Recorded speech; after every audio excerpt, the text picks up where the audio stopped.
এই বছর যে ভূমধ্যসাগরে দেখা যাচ্ছে বাংলাদেশিরাই ইতালিতে ইউরোপে আসার পথে সবচেয়ে বেশি প্রাণহানি ঘটছে।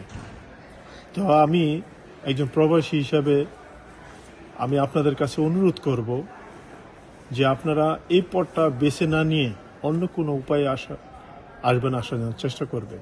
দুশ্চিন্তা না রেখে আপনারা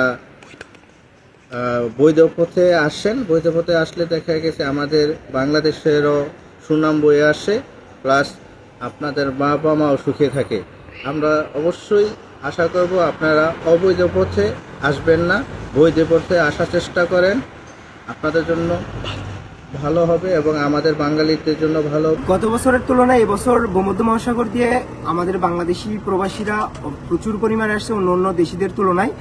তো এটা আমাদের জন্য একটা উদ্বেগের বিষয়, আর এটা অনেক ঝুঁকিপূর্ণ একটা কাজ, যে আমরা অনেক সময় রিস্ক নিয়ে থাকি, জীবনের রিস্ক। তো এটা আমাদের না করাই ভালো। আপনারা বিমান পথে আসুন, ঝুঁকিপূর্ণ পথে না এসে আপনারা সাগরে নিজের জীবনকে বাজি না রেখে আপনারা বিমানে আসুন, যেভাবে সঠিক পথে আসা যায়।